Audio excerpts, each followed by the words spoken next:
శ్రీ గురుభ్యో నమః. మద్గురుదేవులు చిన్న రామచంద్రయార్ల వారి పాద పద్మములకు నమస్కరించుకుంటూ, శ్రీ సత్యానంద సత్యమయ్యార్ల వారికి నమస్కరించుకొని, శ్రీమద్ భాగవత కృష్ణదేశ కేంద్రుల వారు రచింపబడిన శక్తిద్వయ నిరాశకంబైన శుద్ధ నిర్గుణ తత్వ కందార్థ ధరువుల నుండి 8వ అధ్యాయము పరిపూర్ణ బోధ 19వ కందార్థము క్రమ సంఖ్య 153. కనకమన భూషణంబులు ఇనుమన శస్త్రాధికంబులిత్తడి అని నన్ కనుగొన పాత్రలు కనపడు తనువన అవయవములన్నీ తగదొంతీయని నా కుండలు భూత తతి జగతని నా వినుమట్ల ఎరుకన్నా వివరించ తత్వాలు మనసందు గట్టిగా మరువకు మీ మాట తగదుంతీయని నా కుండలు భూత తతి జగతని నా. శ్రీ గురుభ్యో నమః. ఆత్మానాత్మరకితం అచల పూర్ణోపదేశికం శ్రీ నిశ్చలానంద నారాయణ గురోర్శిష్యం శ్రీశైల వంశాంభుతిరేవ జాతం శ్రీ పరమానంద శంకరేంద్రం గురుం భజామి. మద్గురుదేవులు శ్రీ శ్రీ పరమానంద శంకర నారాయణ స్వామి వారి పాదపద్మములకు నమస్కరించుకుంటూ, శ్రీమద్ భాగవత కృష్ణదేశ కేంద్ర ప్రభువులచే విరచితంబైన శక్తిద్వయ నిరాశకంబైన శుద్ధ నిర్గుణ తత్వ కందార్థ ధరువులు 8వ అధ్యాయము పరిపూర్ణ బోధ నుండి ఈరోజు మనము 19వ కందార్థాన్ని విచారించుకుంటున్నాము. అంటే క్రమ సంఖ్య 153. క్రిందటి కందార్థములో మనము భుజించిన అన్నము వలన శుక్లము తయారగును, జలము వలన రక్తము అగును, ఇందుండి శోణితము తయారగును. ఈ రెండు ఒకచోట గర్భమందు కలసి స్థిరపడి అందు ఎరుక జీవాత్మ చేరికచే అపొడవైన శరీరము అని పిలువబడును. ఇది మాయయే కదా.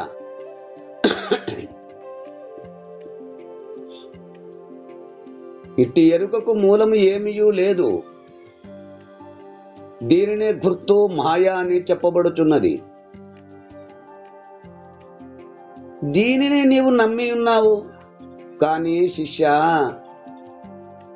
పరిపూర్ణ పరబ్రహ్మమే శాశ్వతముగా ఉన్నదని, మాయ అయిన ఈ ఎరుక ఏ కాలమునందు లేదని తెలిసి ఎరుకను విడిచిపెట్టుము అంటూ మనము క్రిందటి కందార్థములో విచారించుకున్నాము. ఇక తదుపరి కందార్థము పరిపూర్ణ బోధలో క్రమ సంఖ్య 153 ఎరుక నిర్ణయము. కనకమన భూషణంబులు ఇనుమన శస్త్రాధికంబు ఇత్తడి అని నన్ గనుగొన పాత్రలు కనుపడు తనువన నవయవములన్నీ తగదొంతయనినా కుండలు భూత తతి జగత్తనినా వినుమట్ల ఎరుకన్న వివరించ తత్వాలు మనసందు గట్టిగా మరువాకు మీ మాట తగదొంతయనినా కుండలు భూత తతి జగత్తనినా. శిష్య, అయ్యా వివరించండి నాయన. విచారించగా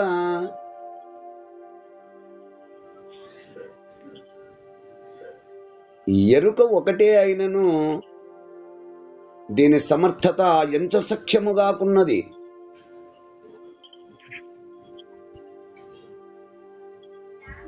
ఎలాగంటే కనకమన భూషణములు. కనకము అనగా బంగారం, భూషణములు అనగా ఆభరణములు. ఆ బంగారు ఆభరణములుగా ప్రకాశించును. అంటే బంగారము ఒకటే అయినను అనేక ఆభరణ రూపములు దాల్చినట్లగును. బంగారం ఒకటే, ముద్ద ఒకటే. అవునా? దాన్ని పుటం పెట్టి కాల్చి తర్వాత చేసి తర్వాత మనము రకరకాలుగా మార్చుకోవచ్చు. ఏలుకు పెట్టుకుంటే ఉంగురం అవుతుంది, మెడలో గొంతులో వేసుకుంటే నక్లెస్ అవుతుంది, ఆ చేతికి కంకణములకు వేసుకుంటే గాజులు అవుతాయి, ఆ చెవులకు పెట్టుకుంటే కమ్మలు అవుతాయి, ముక్కుకు పెట్టుకుంటే ముక్కర అవుతుంది. ఈ విధంగా బంగారము ఒకటే అయినా అనేక ఆభరణ రూపములు దాల్చినట్లుగాను.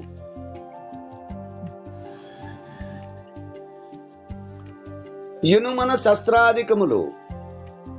ఆ బంగారు విధముగానే బంగారు ఒకటే అయినా ఆభరణ రూపములుగా దాల్చినట్లు ఇనుము అనేటువంటి వస్తువు రూపములో ఆ ఇనుము ఒకటే అయినను అనేక ఆయుధముల రూపములు దాల్చినట్లుగాను.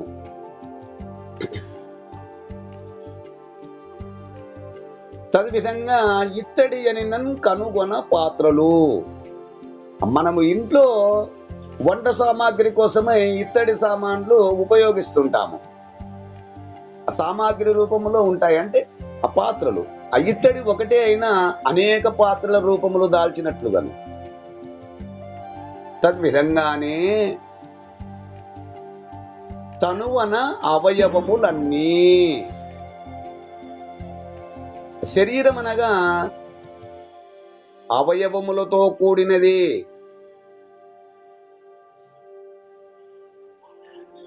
అంటే ఈ ఎరుక సృష్టి ఒకటే అయినా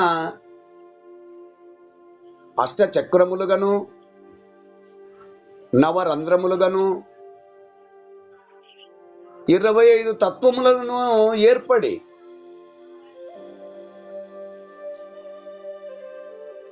ఎరుక చేయు సృష్టి ఒకటే అయినప్పటికీ కూడా అష్టచక్రములుగాను నవరంధ్రములుగాను 25 తత్వములుగాను ఏర్పడి అవన్నీ కలిసి తగదొంతి అనిన కుండలు. అట్లునే ఇక్కడ తగదొంతి అనిన కుండలు అంటే మట్టి ఒకటే అయినను ఆ మట్టిచే ఏర్పడినటువంటి ఆ ఎరుక కదా అన్ని కలిసి అష్టచక్రములు నవరంధ్రములు 25 తత్వములుగా ఏర్పడి ఎరుక ఏ విధంగా అయిందో, బంగారం ఏ విధముగా అయిందో, ఇనుము ఆయుధములుగా ఏ విధముగా అయినదో, ఇత్తడి పాత్రలుగా ఏ విధముగా అయినదో, అట్లనే ఆ ఎరుక సృష్టి అనేక చిత్ర విచిత్రములుగా అట్లు తగదొంతి అనిన కుండలు. మట్టి ఒకటే అయినను ఆ ముంత మూకడ బాణ కడవ అని మట్టి రూపంలో ఉన్నటువంటి పాత్రలు మట్టి ఒకటే అయినప్పటికీ అవి తయారైన తర్వాత అనేక రూపములు దాల్స్తుంది. బాణ అని, మూకడ అని, ముంత అని, కడవ అని ఆ మట్టి రూపంలో ఉన్నటువంటి పాత్రలు ఆ విధముగా ఒక కుండల దొంతిగా ఈ శరీరము కనపడచ్చు. ఇందులో నేననియు మేననియు తెలియబడుచున్నది. అవునా? భూతతతి జగత్తనినా, భూతతతి జగత్తనినా. అట్లే ఈ ఎరుక జగత్తనగా పంచభూతములతో కూడినది.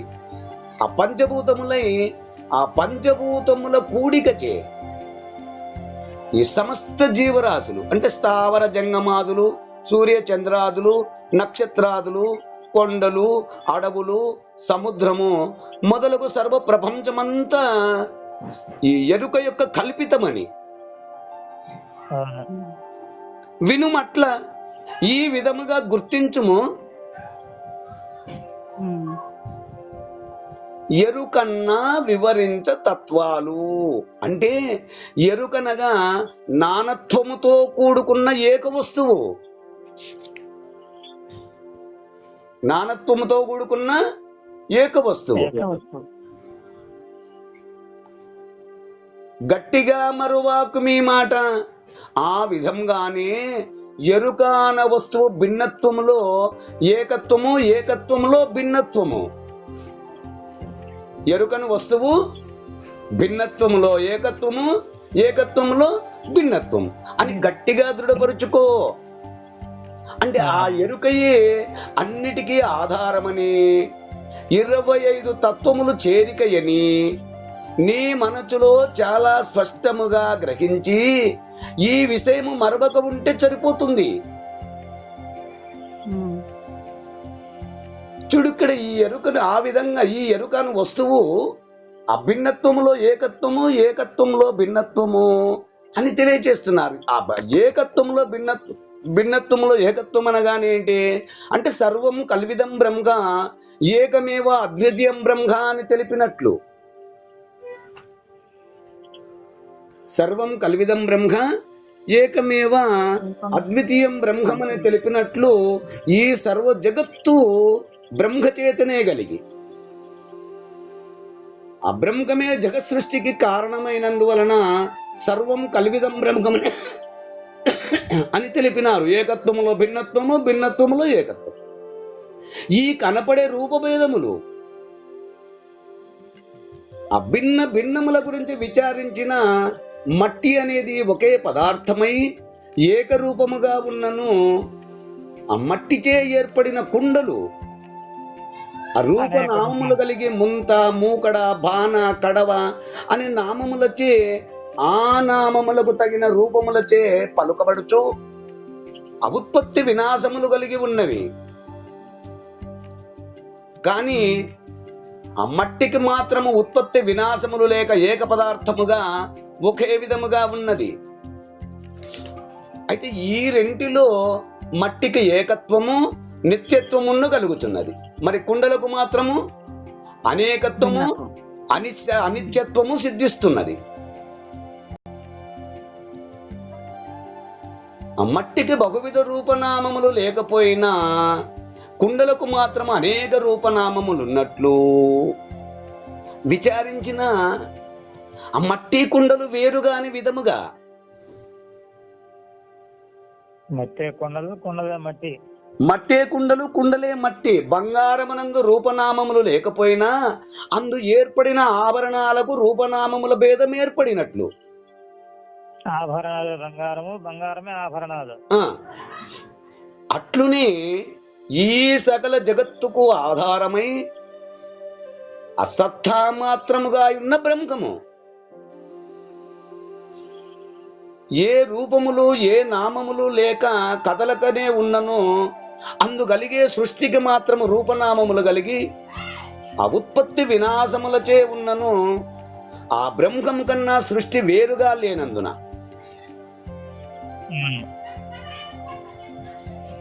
ఆ బ్రహ్మమే ఈ సృష్టి అయినందువలన అందుకనే సర్వం కలివిదం బ్రహ్మమని తెలిపినారు. పదార్థం ఒకటే అయినా పరిణామంలో మార్పులే కానీ వస్తువు ఒకటేనని దృఢం చేసినారు.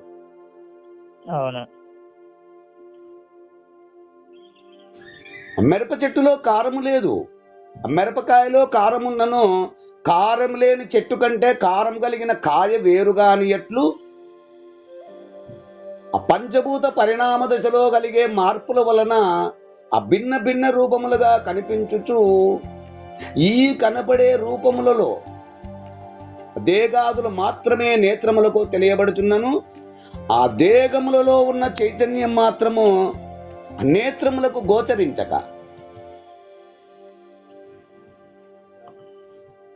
సత్తా మాత్రమే దేగాదులను ఆడించుచున్నది.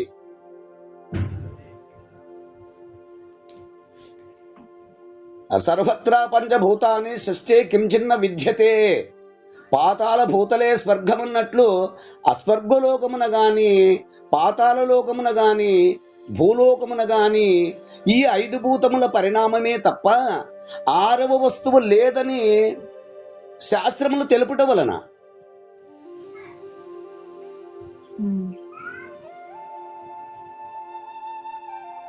ఈ 5 భూతముల సూక్ష్మాంశము చైతన్యముగా, ఈ 5 భూతముల స్థూలాంశముగా అదేగముగా ఏర్పడి ఈ రెంటి చేత ఈ దేగాదుల యొక్క వికాసము కలుగుతున్నది. ఎట్లంటే పుష్పము నేత్రమునకు తెలియబడుచున్నను, పరిమళము నేత్రమునకు తెలియబడినట్లు. ఆ పరిమళము తగ్గేటప్పటికీ పుష్పము వాడిపోతున్నది, ఆ పుష్పము వాడేటప్పటికీ పరిమళము తగ్గిపోతున్నది. అట్లునే ఈ దేహముల స్థితి కూడా చైతన్య బలము తగ్గేటప్పటికీ దేహ బలము తగ్గిపోతున్నది, దేహ బలము తగ్గేటప్పటికీ చైతన్య బలము తగ్గిపోతున్నది. ఒకదాన్ని విడిచి ఒకటి ఉండక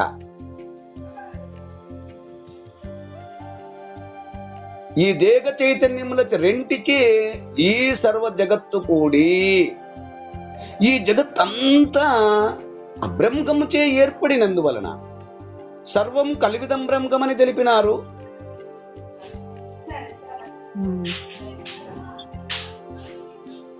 ఈ దేహములు ఒకదానినొకటి ఆశ్రయించుకొని ఒకటి పోతే ఒకటి లేదని ఆ పరిపూర్ణవేత్తలు తీర్పు చేసి ఉన్నారు.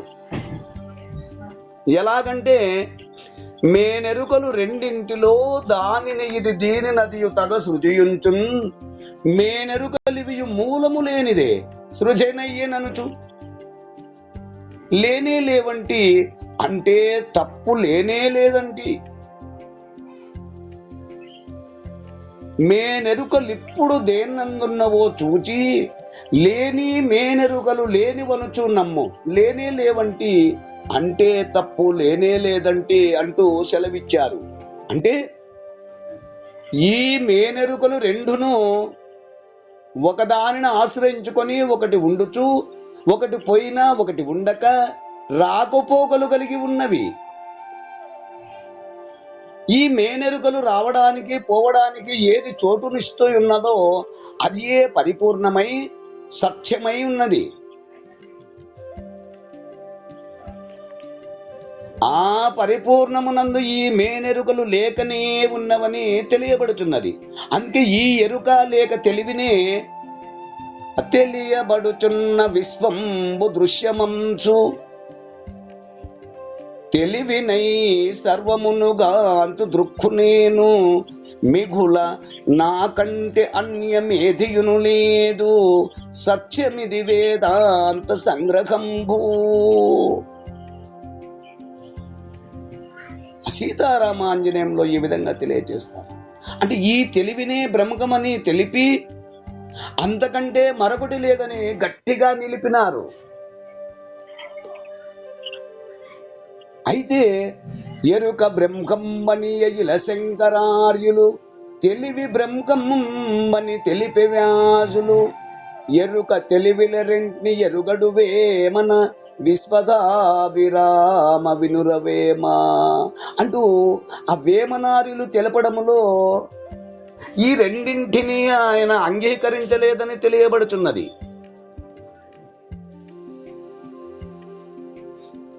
ఎందుకు అంటే ఈ తెలివికి అనేక నామధేయములు ఉండటం వలన ఆ పరశురామ నరసింహదాసు గారు ఇలా తెలియచేస్తారు.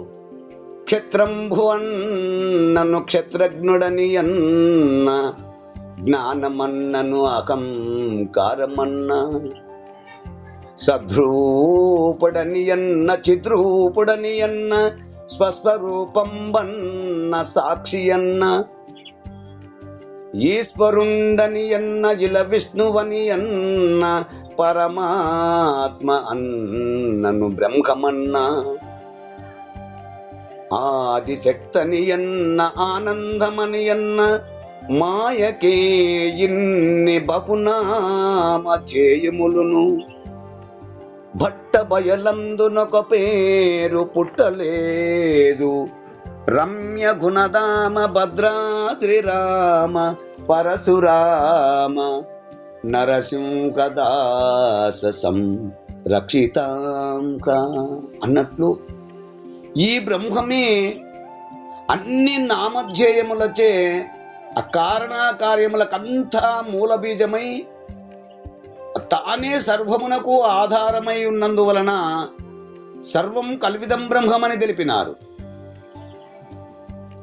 మరి పరిపూర్ణం మాత్రము ఏ రాకపోకలు లేక రాకపోకలకు కారణముగాక ఈ సర్వమునకు అతీతముగా ఉన్నందువలన సగుణ నిర్గుణములు సదసత్తులు నిరాకార సాకారముల్ గానిదేదో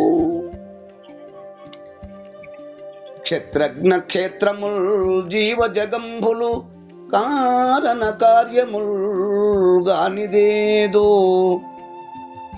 పాప పుణ్యంబులు బంధ మోక్షంబులు జ్ఞాన కర్మంబులు గానిదేదో క్షరమక్షరంబులు సత్యమసత్యముల్ ఖండమ ఖండముల్ కానిదేదో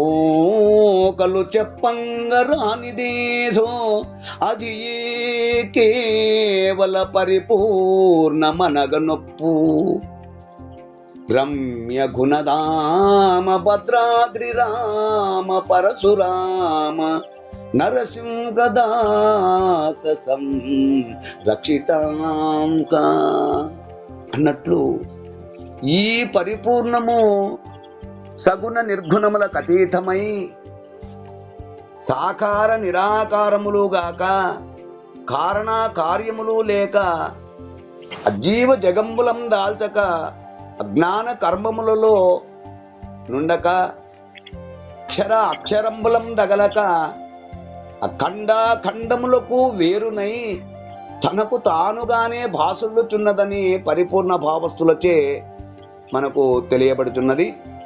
ఈ కన్నార్థము ద్వారా మనకు వివరణను అందిస్తున్నారు. ఈ కన్నార్థ భావాన్ని మీరు కూడా అందుకుంటారని కోరుకుంటూ జై గురుదేవా. జై గురుదేవ. జై గురుదేవా. జై గురుదేవా. జై గురుదేవా.